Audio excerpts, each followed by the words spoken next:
Hello and welcome to the Gaggle where we challenge and, if necessary, destroy media narratives. I'm George Szamuely. With me today, of course, is co-founder of the Gaggle, Peter Lavelle. So, Peter, the other day we learned that Poland, to no one's surprise, has elected not to extradite a Ukrainian wanted in Germany for, allegedly blowing up the Nordstream gas pipelines. And coincidentally, something very similar happened in Italy, where also a Ukrainian was being held by the Italian courts. Are you seeing a pattern here? No, I'm not. No, I don't. It's pure coincidence. So also they said no to the German courts. Now, what was interesting about it, and I tweeted something about this. I said, I'm definitely getting the impression that no one's in any rush to get to the bottom of what happened to Nord Stream.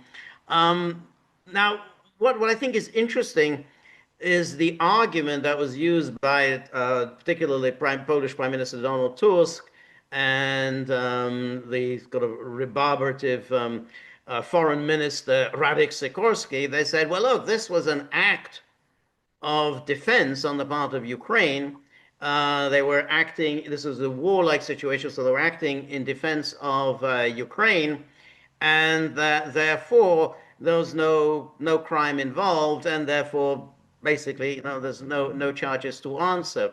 Now, this is a ridiculous argument Yes. because the crime was committed against Germany.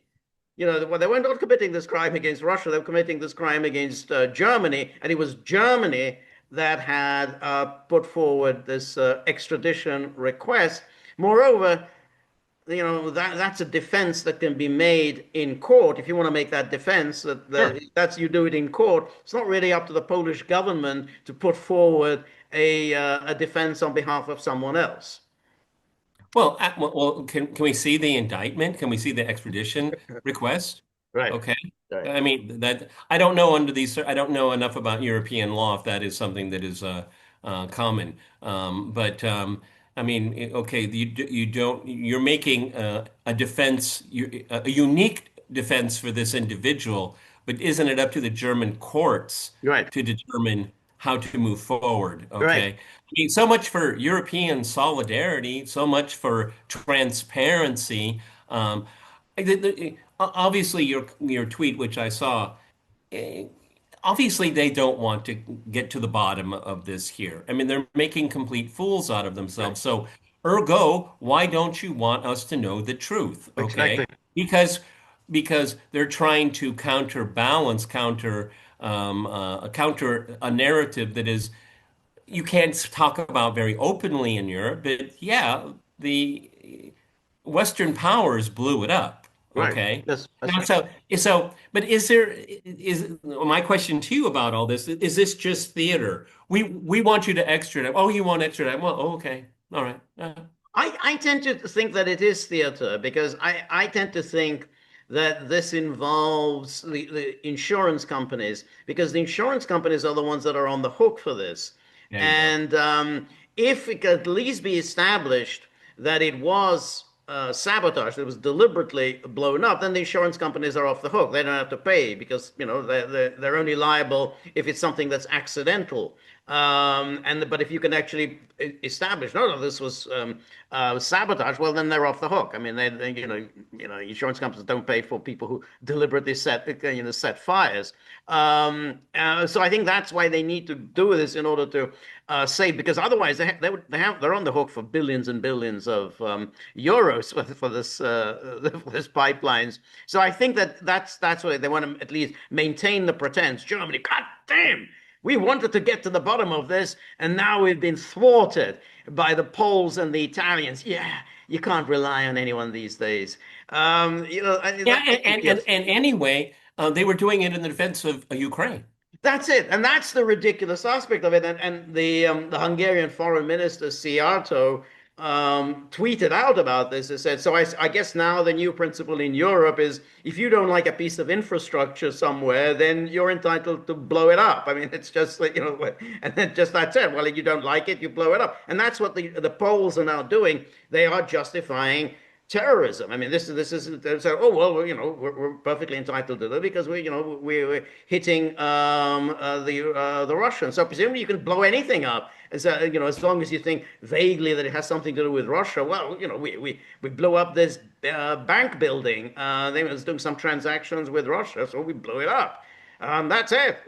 That's a legitimate act of self-defense. So it's a very, very peculiar that Poland is making this kind of an argument, a completely ridiculous, legally unsustainable argument, because the people who have been damaged are, of course, the investors, the German investors who built this pipeline. But so, it somehow hurt the Russians, even though these were the people who were directly involved. So it was a completely ridiculous, an outrageous exercise. But it's par for the course in Europe, and it's very interesting how they put forward this idiotic argument. Notice this is not the argument that was put forward originally.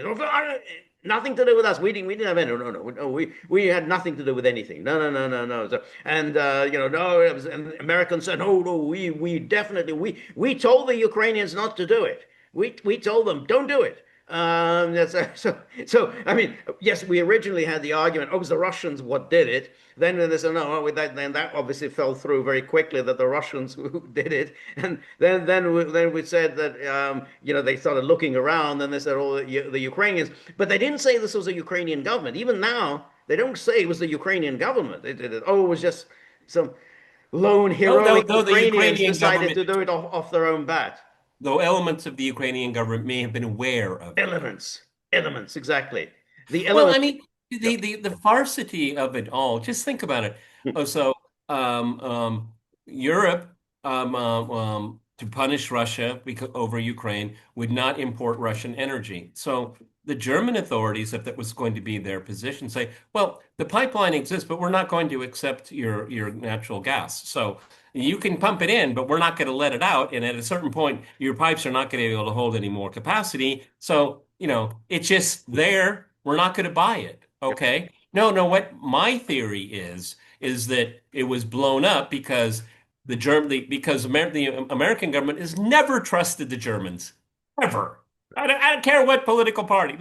They hate some more than others, but they don't like any of them. And they wanted to make sure that Sergeant Schultz wasn't going to welch. Okay. I don't know about these Germans, they can willy-nilly, you never can trust a German, Right, and and then say, but no, we're going to blow it up because then because then the Germans cannot change their mind. right, We have them on board because they're captive now. Okay, that's why they blew it up. I mean, we're not going to buy it. We don't want your natural gas. And they say, okay, fine. We'll wait for a change of government. right, Maybe you heard something. right, Okay. We won't destroy it. It's too much of an right, investment, and you eventually will change your mind. right. Okay. And then it's like a Faulty Towers episode, where it starts out with one little lie, and then it just snowballs and snowballs. And this is what the Nord Stream 2 saga is all about. Yes, yes. I agree with you. I think that was why the United States blew it up. They didn't trust the Germans. They certainly don't trust the German Social Democrats. Didn't trust Sergeant Schultz because he was, for a while waffling about Waffle. Nord Stream. He wasn't unambiguous as to what he was going to do about it. Well, he said, "Oh well, let's keep this separate. We'll isolate the issue of the Nord Stream." So they really did not trust him, and it is striking. However little we thought of Sergeant Schulz, he was better than his successor. I mean, I think that he at least had some sense that. Germany is going down a very dangerous path in this belligerent policy towards Russia. I think he's whether he's a more intelligent person or a more cautious person than his successor Friedrich Merz. But I think it's interesting that Merz is talking and has been talking about delivering these Taurus missiles to Ukraine without really appreciating, and I think the way I think Scholz appreciated that for the Russians, this would be totally, totally unacceptable, that they would absolutely not accept anything like a German missile, Germans helping Ukraine to launch medium-range missiles into Russia. You know, as far as the Russians are concerned, we settled the German question in 1945. We're not going to start reopening it Well, once I'm again. glad you said that. Exactly what I'll follow up on that. That's where I was thinking. For all the failings of Angela Merkel, and there were many, okay, and all of the failings of Sergeant Schultz, and there were many, but both, if you look very closely, they understood that you have to have some kind of relationship with Right. Russia. Maybe not a good one, but you have to have one. And this is what makes the current chancellor, Reichschancellor, dangerous because he doesn't see that. No. Now, that is a major departure from post-war German policy. Is that, I mean, again, whatever government there is, barring like Adenauer. I think we may have So this is, I think, this is one of the things that's very, very, very. I think we're having a little trouble with the right, but trans. I think about we're okay now. Yeah, Okay. I think it was frozen for a little bit.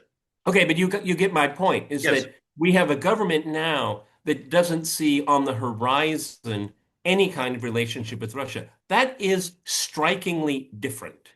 it is strikingly different, and I think that one should point out that what Russia might put up with from the United States, I'm not saying they should put up with it, but at least what he might put up with the United States, he won't put up with Germany. And I think that that's where Merz doesn't seem to understand that if Okay. he goes down this path with the Taurus missiles, Germany will be hit. I mean, I don't doubt that Russia will hit Germany. And then, you know, whether they'll hit the Taurus missile factory or they'll hit bases in Germany, and they'll say this is entirely defensive. Let Merz then, you know, talk about Article 5. See if there's any much how much sympathy there is in Europe for going to war on behalf of Germany. There are going to be no takers. Absolutely no takers. And people will suddenly remember, really, we're going to go to war on behalf of Germany? This is something that Germans volunteered to do, to provide these Taurus missiles.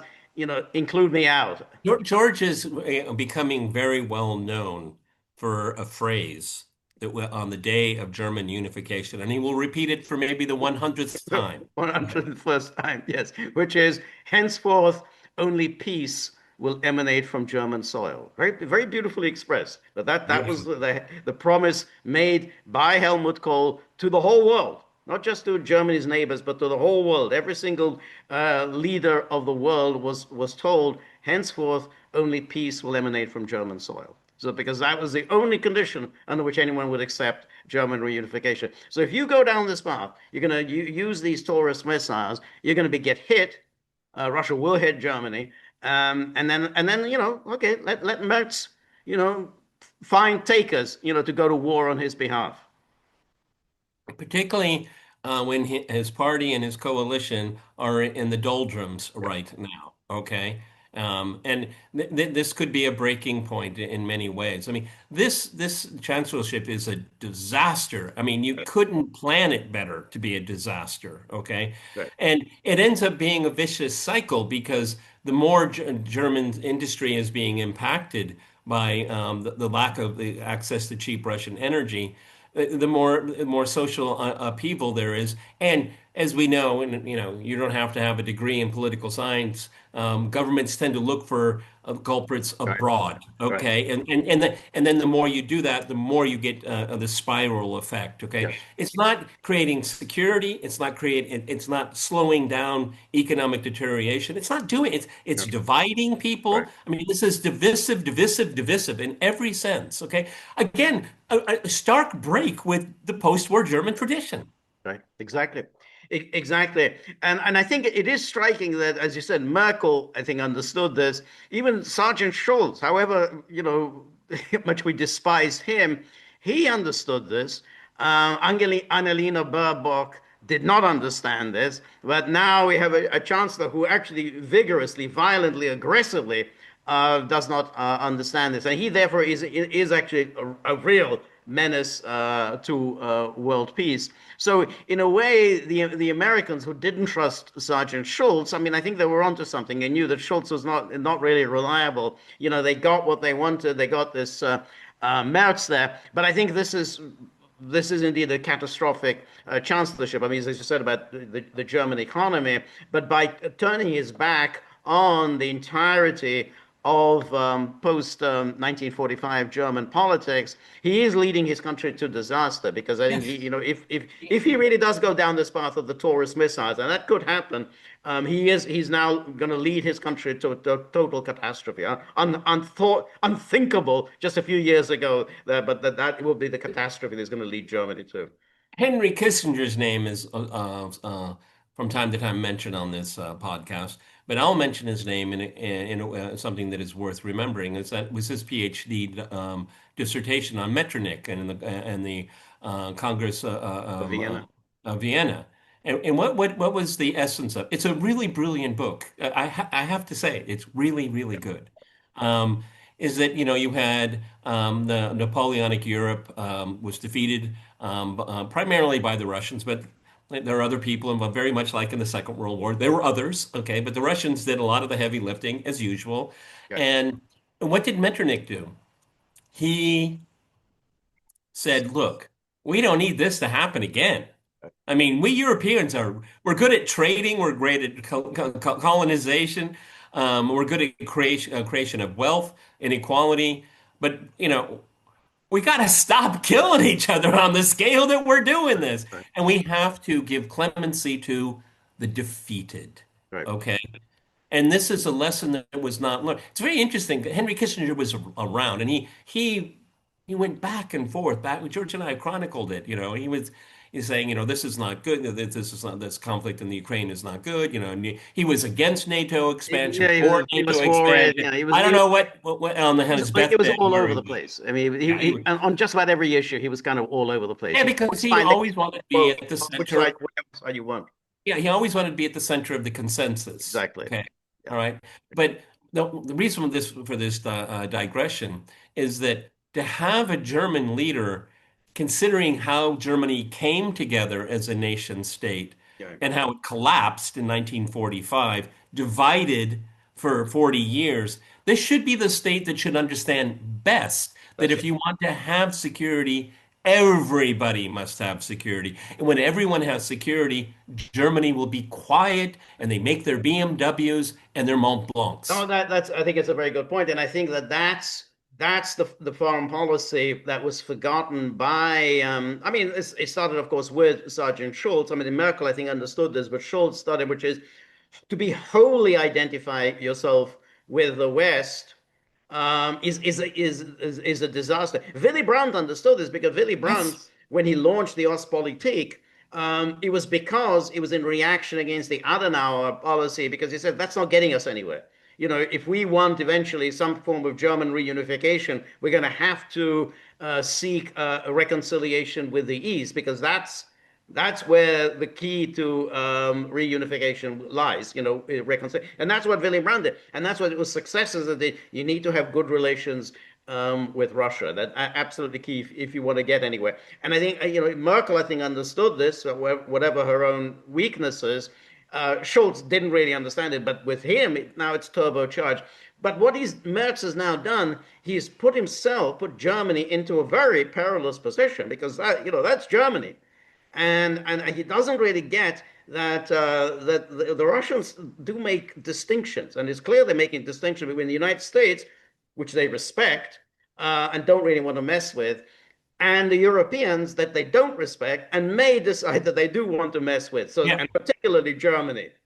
Right, and the UK plays its very special role in being the ultimate spoiler in everything. It's really quite amazing. But Right. the focus here is, and you've read Gordon Craig's history of The Germans, yeah. excellent, probably the best. I mean, man, I don't know if he's updated. I don't know if he's with us anymore. Oh, he died a long time ago. Yeah, yeah, yeah. You Good, good, can't very good have writer.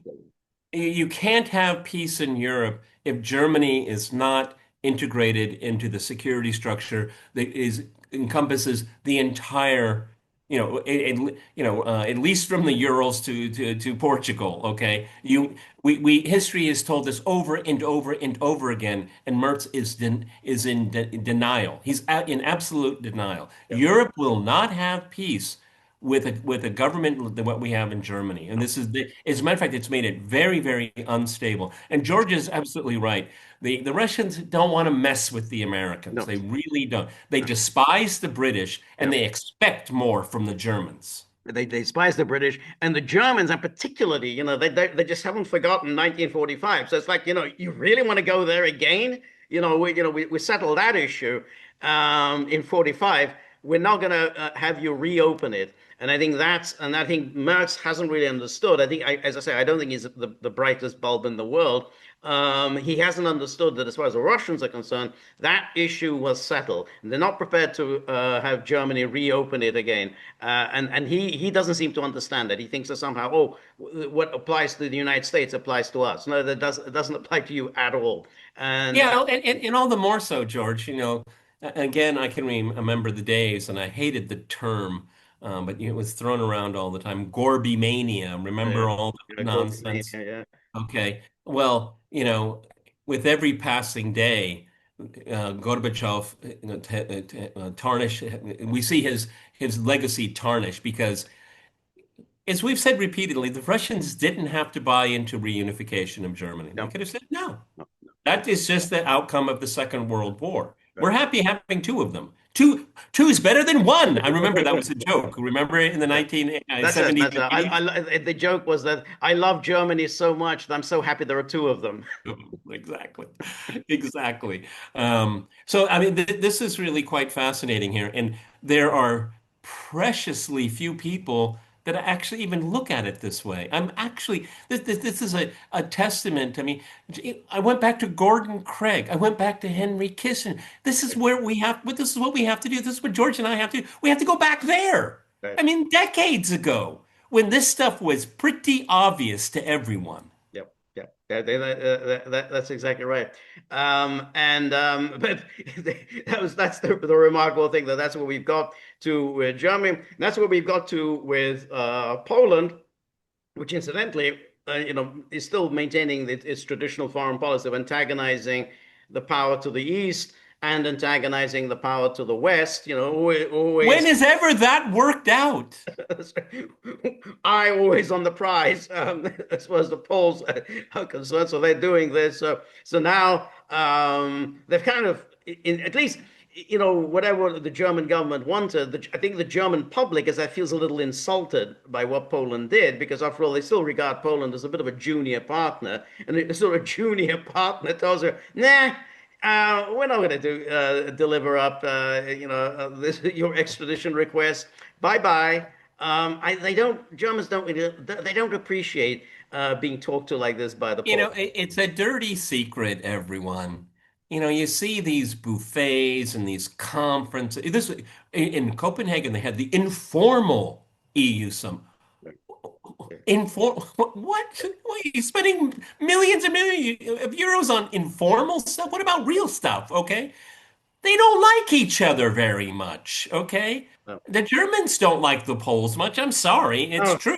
no, definitely not, definitely not. And I think that and you do have these populist parties like the Alternative for Deutschland, which they don't really like a Polish court just simply treating the German courts in this way. I mean, I think we're kind of we're Germans. I mean, we're supposed to be at the center of Europe, and we're going to be treated in this way. And particularly when it comes to it's their infrastructure. I mean, they thought it's our infrastructure. It was energy delivered to us. Now we don't have it. And then the Poles say, "Yeah, great, fantastic. We're so happy that it was blown up, and that people are now out of pocket." So the Germans really don't much like it. I think it's an absolutely embarrassing and humiliating for Europe. However, as we said at the beginning, everyone's off the hook. We're never going to find anything out. But that's it. Yeah, but if there's anything you take away from this, George said it in the very beginning. This is about liability and Yeah. insurance companies. Yeah. As long as it's one of those mysteries we'll never understand, everybody's off the hook. Nobody has to pay anything, Yeah. okay? Yeah. All right. And but then again, politics has consequences. I talked to guests on my program before the record. Can I mention Nordstream? Are you going to get in trouble if we talk about it? I mean, that's the way it is. I mean, it's like it's a taboo subject. Okay, we've had guests on this podcast say, "Well, I don't know if I can talk about it that way, Peter." Things like or the origins of the Green Party. Oh, maybe we got to kind of slow down the conversation, Yeah. Yeah. because they are afraid. Yeah. They're afraid to talk about these things. Yeah. Okay. I Right. mean, it's again, given and I want to parse my words very carefully, the pride that many Germans have had since 1945 in building a state. You Mhm. have to understand the basic law. Adenauer was, I really like Adenauer in a lot of ways because this guy was this tough guy in a good way, Okay, Right. he didn't care about the East Germans. Forget them. We're Right. going to make our own state. Right. Let Right. the Soviets have. I mean, because he thought no, the core values of Germans has been lost to the world because of the Nazi experience. Okay, and Right. then the basic law. I mean, George and when we were coming up, the Germans were really stiff about that, really stiff. And that made them different than others, okay? And now they're so adrift from that. That's why not enough, at least in common parlance, on people that do this type of work that George and I do. It's so No. little is talked about that. No, no, no. That's it. Because what Schultz and then Merz did is they abandoned the policy that Germany has pursued really since the days of the Ostpolitik, which is to stand as a bridge between East and West. Well, because we Germans, we're basically we have a foot in the West, we also have a foot in the East, and therefore we can be a bridge with Russia. Merz, and then as I say, Schultz started it, but Merz has definitely thrown in his lot in the anti-Russian camp. That is a very dangerous position to be in because once Germany has done that, then all bets are off. Russia will not tolerate essentially German aggression, anything that involves Germany attacking the Russian territory, using Ukraine, doing any Yeah, all this yeah, proxy because war, everyone. will not tolerate Germany doing this. Oh, and George is right. The Russians will emphatically not allow this to happen. Why? Well, you had the Napoleonic coalition, you had the Hitlerite coalition, and history means something Right, here. Okay, it means something, right. and they're not going to tolerate that. And the interesting thing is, and George and I have seen this in the literature for decades. The eventual parting of ways with the Europeans and the Americans. It's been part of the literature for decades. Hey, somebody said this, 2 or 3 years. Oh, you doubt what was the word that I think Bloomberg used? The like the holiness of NATO or something like that. I mean, academics have been Right. talking about this. Eisenhower was like, I don't think Yeah, this that is was gonna. John Foster Dulles, the John Foster agonizing Dulles. reappraisal. But it was under Eisenhower, agonizing reappraisal. We're going to engage in agonizing. That's right. We're sick of the Europeans, and we're not going to. But yeah, this has been a staple of Cold War storm in a teacupism. It's like every few years we get the storm in a teacup. The Americans are fed up with the Europeans. Europeans are fed up with the Americans. Nothing ever really happens. They always kiss and make up. But Yeah, Germany was not at the right, center of all that. Now that is changing. right. And I'd be willing to say, George, and we're going to have to see where it goes. I don't think this stepping up of the Germans is really welcomed in Europe. I don't I think so. That's right. That's why I think that if Merckx is going to go down this path, with the example of with the Taurus missiles, and he's still toying with this. If he does go there, and the Russians retaliate against the Germans, it'll be a focused retaliation. I mean, they're not going to start bombing Berlin. I mean, they'll just I imagine they would just hit the Taurus factories or wherever the Taurus missiles are based or located, or whatever. They're going to hit that with limited. But if Germany tries to say, "Oh, Article 5, everyone has to come to our aid," just watch, how the Europeans are saying, "Nah, I don't think Germans should I think have known we'll, better than to I think do we'll that. sit this one out. Yeah, exactly. Germany should have known better. They should have known that somehow their particular egregious sins have not been forgiven. So, I can't think of a better way of ending this one. Okay, absolutely true. Um, Again, to stress to everyone, this is such a huge departure that isn't given enough attention to, because it actually spans over a century.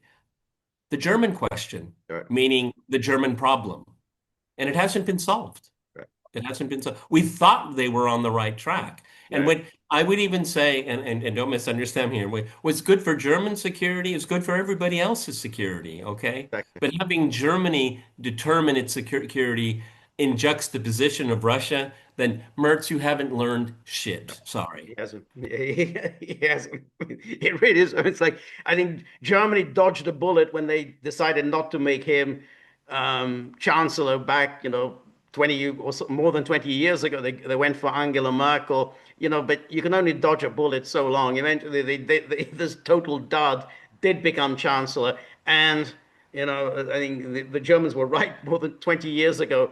This was a calamity waiting to happen, and Mertz is that calamity. Yeah, well, he seems to be intent on making history, but he's making some very bad history right now. I Right. don't see anything collapsing economy, a disastrous foreign policy, Yeah. and he's not given, he wants to step up, but I don't see Europeans following him. No. Yeah, No.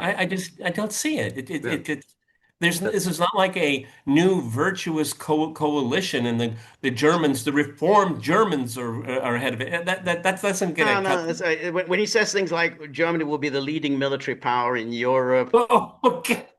so it doesn't go down particularly well. Mr. Chow, you can sit down now. Thank you very much. Okay, let's go to our Luxembourg delegate. Okay, okay. Nobody bothers about Luxembourg. That's right, Okay. exactly. That was used to be the whole point of the EU and NATO is that it's a coalition of equals. So Luxembourg carries as much weight as Germany. Oh well, Germany puts in its vote. Oh yeah, okay. Well, thank you. Germany's been heard from. Now let's see what Belgium or Luxembourg has to say. But now suddenly, shot that Merz says, yeah, we're going to be the leading military power in Europe. And we didn't sign on for this. So, but I Well, think I mean, and you can have someone like Tusk, who's, who's probably sitting at the table. And maybe the Poles should be the big. that's right, exactly. That's what the polls. That's it. But Whoa. we can handle. No, I mean the Polish government is good. They're promising. I think by the end of next year to be 5% of GDP spent on the military. Yeah, yeah, Now, yeah. see, and this, you know what that is, everyone. That's a pitch to Washington. Yes, A yes. pitch to No, no, because they'd be very Washington happy. Yeah. just doesn't trust Germans. They No, no, no, just no. don't. That's right. That's right. And Yeah. the Poles, oh my God, they'll shine any American Oh president's yeah, shoes. yeah, Okay. that's right. The Americans love the Poles. I mean, oh, the Lech Walesa, they sell solidarity. They love all of that. Trump went there, Biden went there. They all love, celebrating the Poles. And And did Biden and Trump go and celebrate in Germany? No, what was it? What No, What was it no. Trump said when you remember when he had Mertz at the Oval Office? He said something like 1945. That couldn't have been a very happy time for you.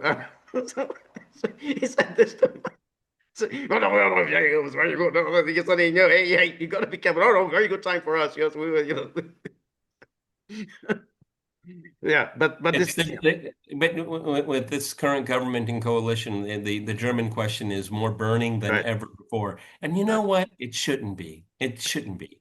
right, right. All right, everyone, this is a Goggle with Peter and George. We're on Local, so please go to thegoggle.locals.com. This is our Sunday mega wrap, as it always ends up being. What's most important to everyone is the live stream tomorrow at 10 o'clock Eastern time. 10 o'clock Eastern time. And then you got to think about the Buddy situation because Buddy says, "Look, I mean, I might show up, or might not show up. It all depends on the tip jar situation. No tip jar, no Buddy. I mean, I think they're on strike right yeah, now. exactly. And strike, that's it. They're withholding their labor. They say because it's unappreciated. They like that word. They're unappreciated. So if you want to see Buddy back once again lifting the burden, then whatever you've got, shove it right into the tip jar. Anything, bullion, crypto, big thick wads of $100 bills, everything in the tip jar. We're very grateful for all of your help, friendship, and support. The more you're able to donate, the more of these videos we can make, the more we can improve on the technology. And above all, maybe Buddy will get back to work. He'll stop withholding his labor. Let's find things like will one day happen. Exactly. Remember, if you like the gaggle, please like, share, and subscribe. See you soon. Bye bye.